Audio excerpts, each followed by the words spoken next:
17 लाख रुपए की MG Windsor लेके भाई साहब खड़े हुए हैं। यहाँ क्या है, ये कबाड़ खाने जैसा एकदम, देखिए हालत। क्या हुआ रोहित? भाई साहब ईवी चार्ज करने आए हैं। कैसे हो रही है ये ऐप्स के थ्रू? पूरे कबाड़ खाने में मुझे ईवी का स्टेशन दिखाया टाटा। पर ये यहाँ कैसे फंस गया तुम, ये एकदम ऐसे बंजर से में टूट फूट के बीच में? कल मैंने मेरठ में 100% चार्ज कराई और उसमें दिखा रही थी ये गाड़ी 3 से 31 तक ये चल सकती है, ट्रैवल कर सकती है। अचानक से इसकी ड्रेन स्टार्ट हो गई और सुबह तक 80 थी, 80 से सीधा 40 पर आ गई। पता नहीं चला इतनी तेज़ी से ड्रेन क्यों हो रही है। तो आसपास देखा ईवी का चार्जिंग स्टेशन का है, तो टाटा का मिला, वो भी ऐसे कबाड़ खाने में। तो कितने किलोमीटर चली होगी मतलब टोटल कराने में? लगभग 331 जो दिखा रही थी, मुझे लगता है कि अप्रॉक्स 331 तो नहीं, 180-200 के आसपास चली होगी। अच्छा। जिसमें से बहुत हाई स्पीड गाड़ी नहीं चलाई, हाँ। बहुत मिक्स थी। मुझे लग रहा है AC भी नुकसान कर रहा है बहुत ज़्यादा। AC भी, और अगर आप कुछ देर के लिए गाड़ी लेके खड़े भी होते हैं 10 मिनट, तो भी बहुत तेज़ी से 4 या 5 आपकी परसेंटेज 4-5% 5-10 मिनट में खड़े होने पे जा रही है, डाउन हो जाती है। तो थोड़ी ये समस्या जरूर है। अब ये देखो, इतना नीश प्रोडक्ट ले रखा है, इतना महंगा, और ये स्टेशन इन्हें मजबूरी में ढूंढना पड़ा। तो ये क्या हालत है टाटा वालों ने बना रखी है। टाटा के हम यहाँ पर आए, गूगल ने दिखाया तो ये स्थिति है। कोई बताने वाला नहीं है कि कैसे हमें ऑपरेट करना है। हाँ, पहली बार समस्या नहीं है, इससे पहले भी मुंबई एक्सप्रेसवे पे एक बार मैं गाड़ी लेके गया था टाटा की। वहाँ पर HP ने अपने इस तरह से यूनिट्स बनाई हैं, लेकिन कोई बताने वाला नहीं है। So you have to do by yourself कि कैसे स्ट्रगल करना है। कोई मेन्यू नहीं लगा किस तरीके से करना है। बहुत बुरी स्थिति है ईवी की। नहीं, और फिर ये कोई मैनुअल नहीं है यहाँ पे। गार्ड भी मुझे लग रहा बोल रहा था कि अपने आप देख लो, कि ऐप के थ्रू हो रही है ना। वैसे आपका टाइम कितना दिखा रही है अभी? टाइम अभी मैं टाटा की ऐप से देख रहा हूँ 29%। कैलकुलेटिंग टाइम अभी नहीं दिखा रही है, मैं यहाँ पर दिखाऊंगा आपको। 29% का ये शो कर रही है कितनी चार्जिंग है मेरी। 29%? तो आई थिंक आपने स्टार्ट ही 27 से किया था। 27 से करी है। ये अपने आप में एक बड़ी एंग्जाइटी है। जब मैं गाड़ी घर से लेके निकलता हूँ तो एक कॉन्फिडेंस होता है 100% पे 331। व्हेन यू गो तब आपको रियलाइज होता है कि कितनी तेज़ी से ड्रेन हो रही है। हालांकि कंपनी के अपने नॉर्म्स है कि अगर आप इतने स्लैब में चलाएंगे 60% 70% मतलब किलोमीटर की रेंज में चलाएंगे तो इतना रहेगा। तो मुझे लगता है कि कोई ईवी ले रहा है और वो बहुत नीच प्रोडक्ट में जा रहा है, मोर देन 15 लाख की गाड़ी ले रहा है, 15 से 20-25 लाख की, तो डेफिनेटली 60-70 की स्पीड में तो चलाएगा नहीं। ये ऐसे कबाड़ खाने में आने के लिए मजबूर क्यों होना पड़ा? मतलब इसके लिए आपको कोई MG का या कोई और ऑथराइज सेंटर जहाँ पे आपको ये सब व्यवस्था ना करनी पड़े? क्योंकि यहाँ आके पहले आपको मोटरसाइकिलें हटानी पड़ी। मुझे लगता है कि ऑन पेपर पूरा इंफ्रा हमारा बन चुका है भारत में, है ना। और गूगल पे भी उन्होंने SEO के थ्रू सारा दिखा रखा है कि यहाँ टाटा का है, BMW का, लेकिन व्हेन यू गो देयर तब आपको रियलाइज़ होता है कि वहाँ पर या फिर आपको बताने वाला नहीं है या मशीन पूरी ठप पड़ी है। तो फिर आपको मजबूरी में जो भी आसपास दिखाई देता है, अदरवाइज आप स्टक हो जाओगे, तो मैनेज करना पड़ता है। यहाँ पे आके सबसे पहले क्या किया? पहले तो मोटरसाइकिल हटाई, ये सब कबाड़ हटाया। ये टाटा का आई थिंक कुछ ये उनका वो है, बॉडी शॉप है। बॉडी शॉप है। इन्होंने कुछ बताया नहीं टाटा की कंपनी से। यहाँ आई थिंक कोई रिप्रेजेंटेटिव होना चाहिए, अदरवाइज इनको यहाँ से कोई POC इन्हीं में ही एलोकेट करना चाहिए कि आप उनको बताओ। हाँ, वो तो कोई नहीं है। स्ट्रगल किया, गूगल पे देखा कैसे करना है, फर्स्ट टाइम इस तरह से रहा है। क्या यहाँ पे कहीं लिखा हुआ है क्या कि कुछ कौन सा ऐप डालेंगे, क्या करेंगे, या खुद से ही पढ़ के? स्कैन लगा हुआ है, लेकिन उसमें कुछ नहीं लिखा, मेन्यू नहीं लिखा है कि इसको आप डाउनलोड करें स्टेप बाय स्टेप। हालांकि कुछ जगहों पे कुछ प्राइवेट स्टार्टअप्स हैं जो बहुत अच्छे तरीके से लिख रहे हैं। जैसे मेरठ में मैंने कल चार्जिंग कराई शुभारती हॉस्पिटल के बाहर, वहाँ पर पूरा सिस्टमेटिक तरीके से था। वहाँ पर किसी POC की किसी व्यक्ति की ज़रूरत नहीं थी। आपको बताया बहुत क्लीन तरीके से 2 भाषाओं में, अंग्रेजी हिंदी में लिखा है, तो बहुत ईजी आपने कर लिया। लेकिन टाटा का, इवन HP का भी बड़ा कॉम्प्लिकेटेड है। HP के साथ मेरा वर्स्ट एक्सपीरियंस रहा इस तरीके से। तो अभी HP बोले तो हिंदुस्तान पेट्रोलियम उन्होंने भी लगाया है।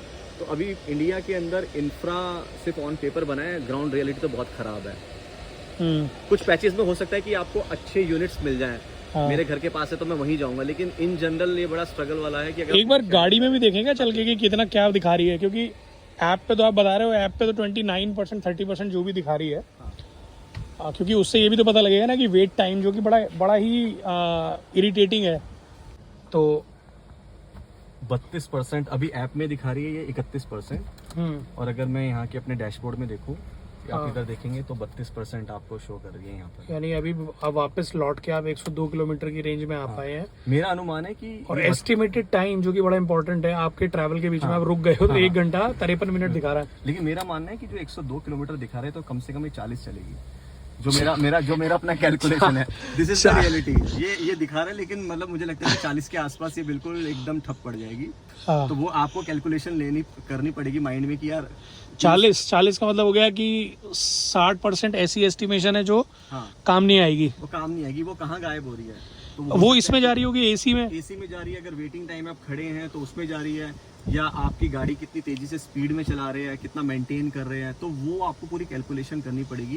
थोड़ा ये समस्या है ईवी के साथ, इतनी अवेयरनेस। हाँ, आई थिंक ये बड़ा कॉमन फीडबैक है ऑनलाइन, जितना भी आप फोरम पे पढ़ोगे ना, उसमें लोग बोल रहे हैं कि 300 प्लस कंपनी क्लेम करती है, बट वो 200 प्लस भी नहीं हो पा रही। मैं आपकी बात में 2-3 चीज़ें समझ में आई। पहली चीज़ कि समय की बर्बादी, जो कि मैं देख पा रहा हूँ 1 घंटा 52 मिनट, ये ऐसा तो है नहीं कि ऑन द गो आप कर लोगे। दूसरी चीज़, इतनी महंगी सोफिस्टिकेटेड गाड़ी लेके आप, मैं देख रहा हूँ वेल टू डू, चश्मा वश्मा पूरा टिप टॉप, उसके बावजूद ये जो पीछे का नज़ारा है, ये तो बहुत ही खूबसूरत नज़ारा है। मतलब आप आए हैं। फिर दूसरी चीज़, तीसरी आपने मुझे बताई प्रॉब्लम कि आपने मोटरसाइकिलें हटाई, वहाँ सामने पूरी पढ़ाई की नए सिरे से, ऐप डाउनलोड किया, क्योंकि अब बैकअप है, कुछ तो हल निकालना पड़ेगा, फिर चार्जिंग पे लगाई। नहीं, पर अब एक बात मुझे बताइए, जैसे आपको कहाँ जाना था, कहाँ जाते जाते फंस गए, घर जा रहे थे, अब वापस, अब आपको ये यहाँ 1 घंटा 53 मिनट, मुझे नहीं लगता कि ये एक्सपेडाइट होने वाला है, क्योंकि जितना दिखा रहा है ओरिजिनली उतना ही टाइम धीरे धीरे 1-1 मिनट करके कम हो रहा है। तो अगर ये 1 घंटा 52 मिनट, मैं नहीं, मतलब मुझे लगता है कि आप सारी तो नहीं करेंगे 100% इसके लिए, बट अगर इसमें लेट्स से आधा घंटा भी आपने लगाया, तो इस आधे घंटे को, यानी जो समय की कीमत है, उसको कैसे यूटिलाइज कर पाते हैं। मतलब ये सिरदर्द के बीच में वो जो वक्त है, क्योंकि मेरा पेट्रोल डीजल तो मुझे 5 मिनट में मिल रहा है और मैं निकल जाता हूँ, तो ये जो आधा घंटा है, ये इसको वेस्टेज में देखते हैं या किसी और तरह की यूटिलिटी में, कि भाई यूटिलिटी में तो नहीं होगा, वीकेंड का टाइम है, सब हर कोई चाहता है क्वालिटी टाइम एंजॉय करे। अब मैं यहाँ 1.5-2 घंटा यहाँ पर फंस गया हूँ, तो मुझे करना पड़ेगा, क्या करें। मुझे लगता है कि जब तक रेंज मिनिमम 500 स्टार्ट नहीं होगी तब तक सही नहीं है, क्योंकि मामला टाइट है। हाँ, एंड वो भी क्लेम वाली 500 नहीं, जेन्युइन डिलीवरी 500। डेफिनेटली इस रेंज में अगर कोई 20 लाख के बजट में अगर 500 प्लस लेकर आता है तो बेटर है, जेन्युइन अगर मिलती है तो। अदरवाइज 300 दे रहे हैं, 200 तक वो मिल रही है आपको, 200-250 मिल रही है, और आप कहीं लेके जाएंगे 200 किलोमीटर में, लोकल में इतनी जल्दी ड्रेन हो रही है, ट्रैफिक में फंसे तब भी ड्रेन हो रही है। अच्छा, इसमें वो कोई कंटिजेंसी मेजर भी नहीं है ना, कि अगर मान लीजिए आखिरी 10 किलोमीटर थे, वहां जाके आपको कोई गड़बड़ हुई, तो आपको एडिशनल 10 किलोमीटर तो टोइंग ही मिल सकती है। ये मेरे साथ एक्सपीरियंस हो चुका है। मैं एक अपने फ्रेंड की टाटा नेक्सॉन ईवी, स्टार्टिंग में जब पहली ईवी आई थी, मैं लेकर गया था, मुझे जाना था, मैंने उनकी गाड़ी मांगी, मेरी गाड़ी सर्विसिंग के लिए गई थी, जो मेरी डीजल वरना है, और मैंने एस्टिमेट लगाया, मुझे करनाल जाना था। उसके अंदर आई थिंक करनाल दिल्ली से 120 किलोमीटर है, उसके अंदर मुझे 180 दिखा रही थी। मेरा एस्टिमेट था कि ठीक है, नेशनल हाईवे पे NH1 पे मैं कहीं से ले लूँगा। तो वो इतनी तेज़ी से ड्रेन हुई, मैं आधा घंटा गाजियाबाद वाले EP वाले रूट में फंसा, और उसके बाद मुझे लगा कि अब मेरी कैलकुलेशन ऐसी हो रही कि मैं कुंडली पार होके सोनीपत में कहीं नहीं ले सकता, बंद हो जाएगा, मैं फंस जाऊंगा। रात के 9:30 बज रहे थे, मैंने वापसी दिल्ली की तरफ घुमाई, घर आते आते 2% हो गई वो, बिल्कुल नेक टू नेक। और फिर मुझे लगा कि नेक्स्ट डे संडे था, ठीक है मैं जाता हूँ नोएडा। बेसिकली तो प्रोग्राम ही कैंसिल हो गया आपका। प्रोग्राम कैंसिल हो गया, फिर मैं घर पे आया। हाँ। और नेक्स्ट डे मैंने मॉर्निंग में सोचा कि 2% है, उसमें दिखा रहा था कि 2% है, तो आपकी करीब 20-25 किलोमीटर चल जाएगी। स्टेशन जो टाटा जिंजर होटल है सेक्टर 62 में, वो करीब 3 किलोमीटर की दूरी पे था, तो 20 किलोमीटर रेंज दिखा रही है, मतलब दिखा रहा है उसके अंदर, और 3 किलोमीटर तो आप फटाक से पहुंच सकते हैं। मैं वहाँ पहुंचा, पहुंचते पहुंचते वहीं पे 0 हो गई, और बिल्कुल वो होटल था टाटा कंपनी का, आई थिंक 19 की ओनरशिप है, उन्होंने बेसमेंट में लगाया हुआ था। अब मेरे साथ स्थिति ये रही कि मैं धक्का मार के घुस तो गई, निकल नहीं सकती। नहीं, घुसी भी नहीं है, बाहर थी, मुझे लगा अब तो मैं यहाँ फंस गया हूँ, और फिर मैंने धक्का मरवा के रिक्वेस्ट करके अंदर लेके गए, और वो स्टेशन ऐसे इतना ज्यादा नैरो था अंदर जाके कि वहां मैं गया, 0% हो गई। और उस कंपनी की जो टाटा का लगा हुआ है, उन्होंने तो इसको चार्ज ही नहीं किया, उन्होंने बोला सर ये स्लो वाला चार्जर है, सॉरी फास्ट वाला चार्जर है, स्लो नहीं हो पाएगा, अगर 0 हो जाती है तो ये उठ नहीं सकती है। अच्छा, तो फास्ट पे उठेगी नहीं? फास्ट पे उठेगी नहीं। ये तो मैं 5 घंटे फंसा रहा। मैंने टाटा जो 24/7 रोड सेफ्टी सर्विस होती है उनको बुलाया, तो वहाँ से वो गाड़ी लेकर गए, काफ़ी देर बाद आए, और फिर वहाँ ले जाने के बाद उसके 1 किलोमीटर बाद सागर मोटर्स है टाटा का 62 में, तो वहाँ पर उनके पास एक ऐसा फास्ट चार्जर था जो कि 0 से भी उठा देता है। वहाँ पर नहीं था फास्ट चार्जर 0 से उठा, लेकिन टाटा मोटर्स ने कुछ ऐसे ही लगा रखा था, वहाँ उठ गई। तो वो मेरा दिन खराब हो गया उस दिन, सब कुछ मुझे लगा कि मतलब तो क्या ही करे, मतलब। लेकिन स्टिल ये सारे मुझे लगता है कि इंपॉर्टेंट रिव्यूज है जो यूजर के एंड पे ट्रैवल होनी चाहिए, ताकि लोगों को अवेयरनेस आए। Thanks for sharing your feedback. अगर आप लोग भी ईवी वगैरह प्लान कर रहे हैं, तो ये जो एक है। और ऑलरेडी ये काफ़ी डिस्कशन में है मुद्दा कि ईवी लेने पे किस तरह के चैलेंजेस हैं। अभी आधे घंटे से चार्ज कर रहे हैं, इस अरेंजमेंट में लगे हुए हैं। उसके बाद भी अभी 111 किलोमीटर और 35% बैटरी रेंज आई है। 380 वोल्ट और 24 एम्पेयर के सॉकेट से ये हो रही है। उसके डिटेल्स वगैरह वहाँ दे रहा है और वहाँ से ये पावर इनको मिल रही है, ये गाड़ी चार्ज हो रही है। लेकिन अगर अभी भी इनको जाना हो इतना कि अगर इनका घर हो कोई 100 किलोमीटर के रेंज में भी, तो या ठीक ठाक रात भर या तो तैयारी करें पहले आप उसकी।